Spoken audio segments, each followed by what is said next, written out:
Hey, it's Angus. Let's change some strings.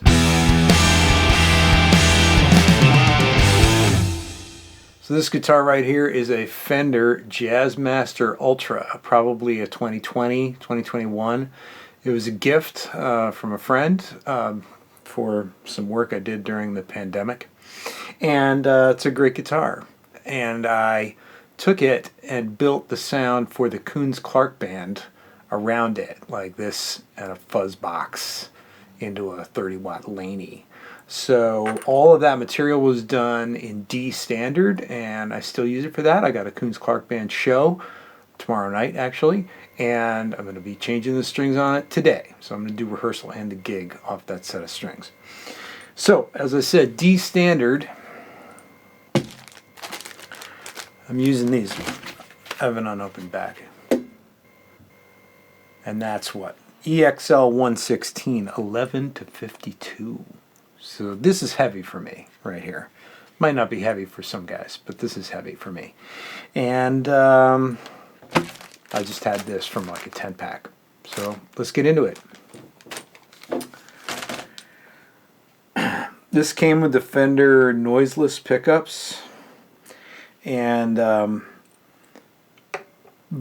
Noiseless pickups never fare very well with me if I A-B them with regular pickups, so I have not A-B'd these.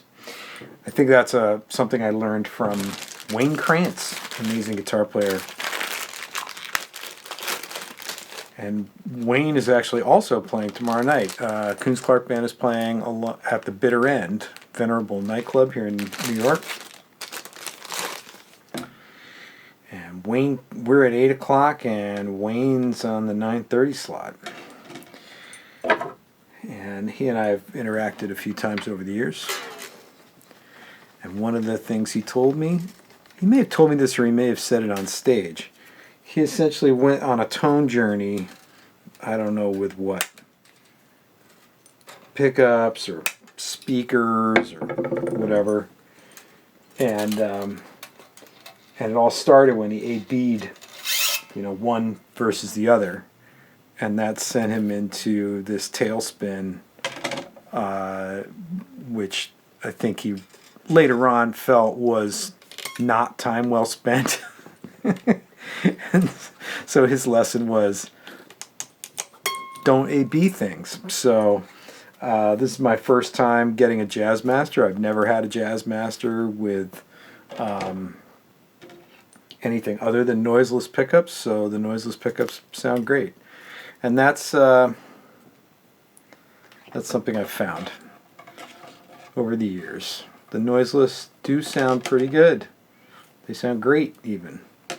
But if you start comparing them with the real ones, they will lose just about every time. And I hear other folks getting amazing results with noiseless, and that brings me to the concept that I think it's probably more of a feel thing than an actual sonic difference. Like, I just have a tendency not to like the way the guitar sounds when I'm playing it with the noiseless pickups. So it's like a feel thing.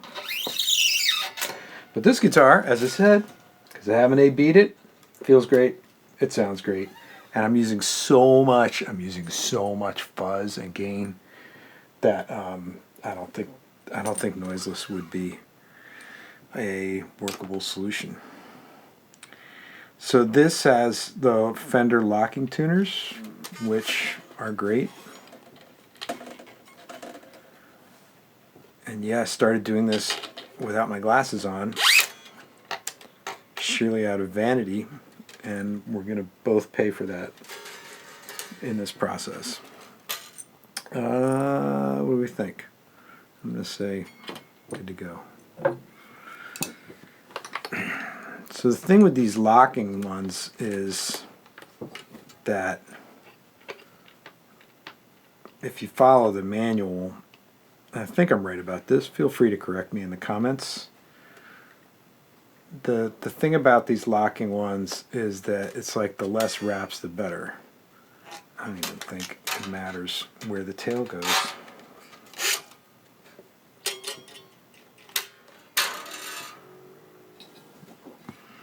right? Lock it down.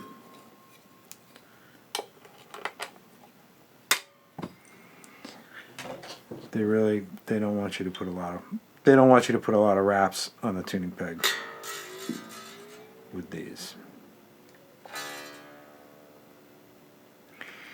And if you're watching this, you probably watch a lot of guitar YouTube, and yes, I am aware of this new tailpiece. I don't know what it's called, the drop something tailpiece that Justin Ostrander has been talking about, where you get a better break angle over the bridge because it drops the strings into that bass plate. You replace this essentially so that you get a better break angle, so that you get less like weird resonances and dead notes and crazy stuff. And yeah, that's probably a good idea. Right about now, I wish I had my glasses. I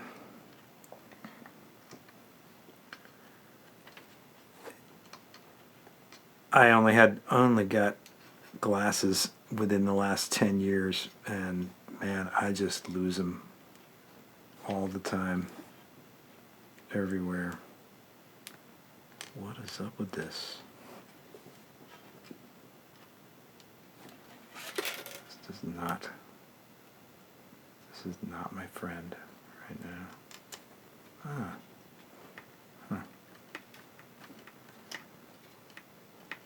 Okay.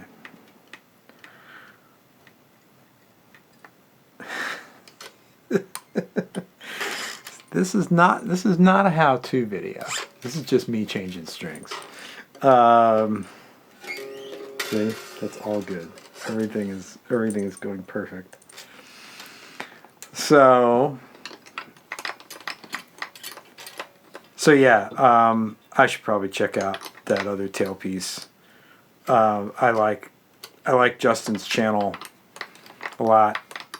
He's very much just giving you the skinny in between doing the work, and I think people really appreciate that.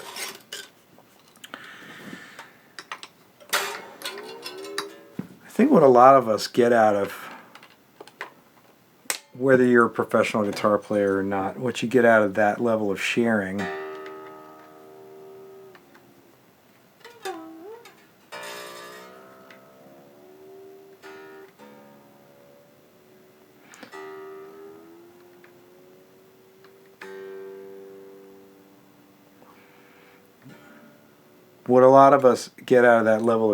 is that we all face the same problems no matter what level we're at. I like to say that the things that went wrong on my very first gig that I played are still the things that go wrong or have the potential to go wrong for the rest of my career. And it's absolutely true. You just, you live through it. You have stuff go wrong, you learn from it, and then you try not to let it happen again. And that just doesn't change. The danger of breaking strings, always there. The danger of being out of tune, always there. The danger of forgetting something at home on your way to the gig, always there. Learning the material, being prepared, it's all the same stuff. And it's the same on your first gig as it is on the gig you play 20 years after that. Long story to say, I think Justin's channel is awesome. But speaking of bridges and tailpieces, this here is the Mastery bridge and tailpiece, which I think the number one thing to, and Mastery string retainer. The number one thing to recognize there is that if Angus buys a bolt-on, he's going to mod it. Which is why I have lots of which for the amount you pay for an Ultra, a lot of folks would say, why would you mod that? It's basically, the idea is that it comes with everything Fender can think of to make it awesome already on it. And that is a good point. But it is also a good point that the bridge as it came had some shortcomings that I felt very sure that I wanted to replace it immediately upon getting the guitar. And hey, it was a gift, so you know, why not? But I'm sure it was fine with what it came with. But I like it better like this. But now that I know about this other tailpiece, or I don't know, yeah, this other tailpiece, I'm going to have to get that, right? Because that's what you need now.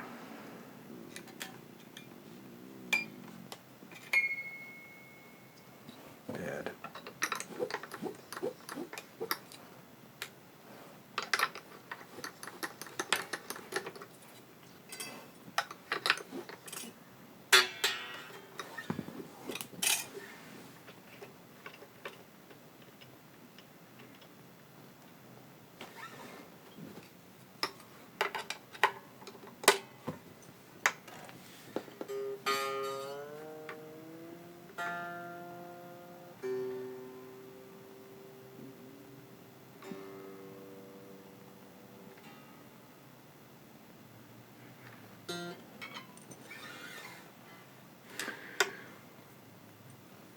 The mastery's really nice.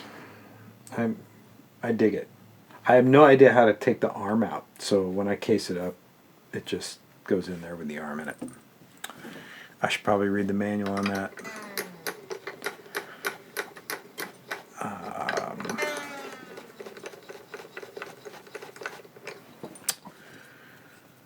And then, yeah, I made that whole record with this guitar.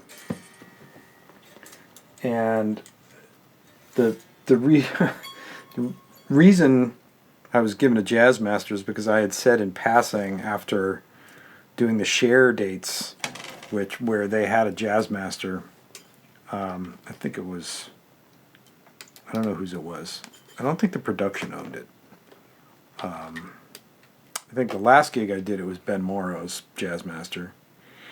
I just realized that I didn't have one, and I had said, oh yeah, I should probably get a Jazzmaster. And then next thing you know, here it is. So I'm super thankful for it. Anyway, so when I started writing the Kunes Clark Band record with my buddy Jimmy Kunes, who was a singer in Humble Pie, when I started writing that record, I was very inspired by Rival Sons. I freaking love that band. And I just loved all the fuzz tones. And he uses like a Firebird and some other, he has a lot of customized cool guitars and things other than humbuckers and things other than Les Pauls and stuff. And he uses a lot of fuzz-based tones. And I was just like, all right, if I'm going to do that, let me set myself up with my fuzz, which my fuzz of choice is a Dunlop. It's a mini Dunlop Hendrix Fuzz face. And it's super cool because it's switchable germanium or silicone. I use silicone, the silicone diode. Germanium and silicone, and then you can switch it buffered or not buffered. And with all that, you can get a really crazy tone out of it. And I never, even as much as I love Gilmour, I could never I could never get a good tone. I could never get the Gilmour tone using a fuzz. And I think a lot of it was to do with, like, most of my guitars, the pickup output is too high.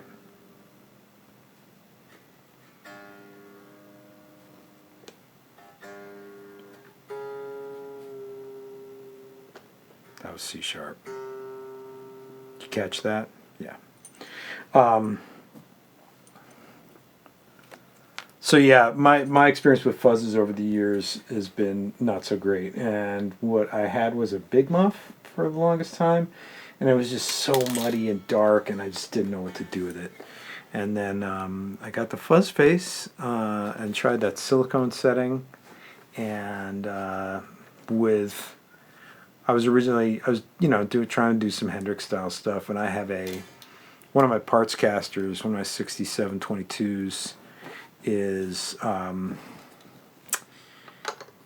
has Freeland, and the bridge pickup in that is a little overpowered from an original set.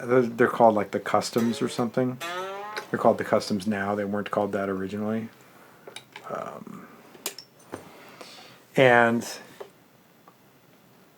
But they're relatively low output compared to what else I have, and I was just like, that's it, finally, low output pickups. And so that's the thing with these Noiseless. They just generally have a lower output profile than humbuckers and even like overwound single coils, like really powerful single coils. They're not like P90s, They're just, it's its own thing. And a lot of people put P90s on Jazzmasters, but these aren't P90s. So that's when I got that Hendrix Fuzz, was using my Strat, and then I was like, you know what, I'm going to take my Hendrix Fuzz, I'm going to put the Jazzmaster into the Hendrix Fuzz, into this Laney 30 watt. I got the 30 watt version of the Iommi amp, because that's my thing, and I had it, and I was like doing a bunch of Tony Iommi tones and all this kind of stuff, and then I was like, come on, F string.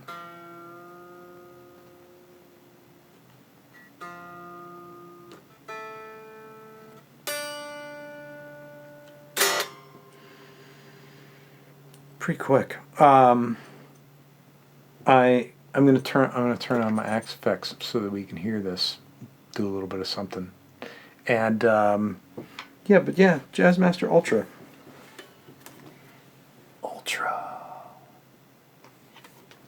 Jazzmaster.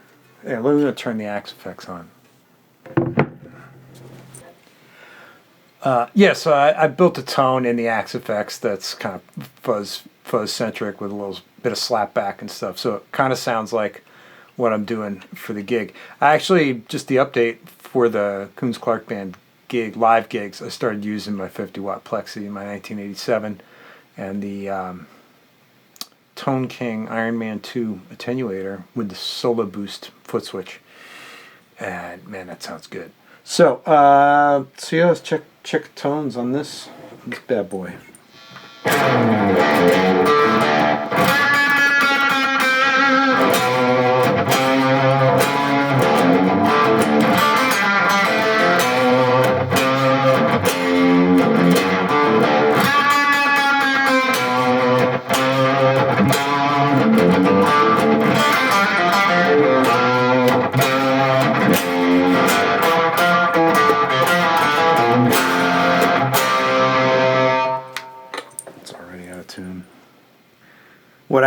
What I haven't programmed yet is one of the core tones for the KCB thing is like a Octavia fuzz plus like a Hog, like lower octave, kind of, that kind of crazy, almost synthed out stuff.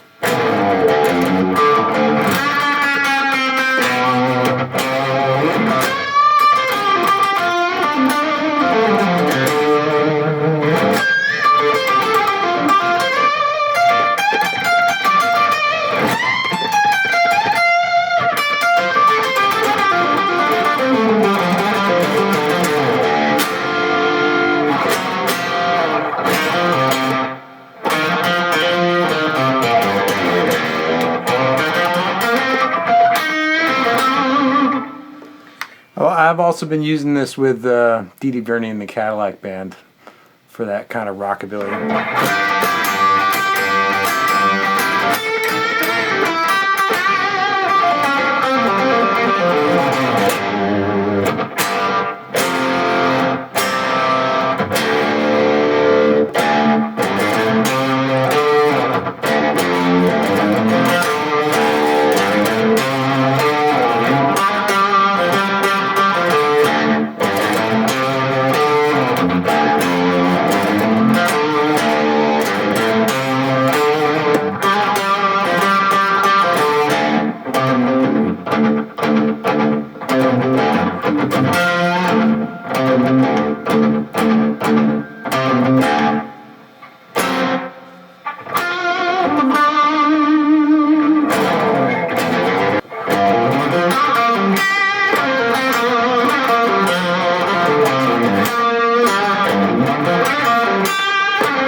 Well, there you go. Thanks for hanging out.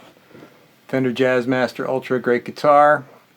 D'Addario strings, 1152 D standard. Always a good time. Take care. I'll see you soon.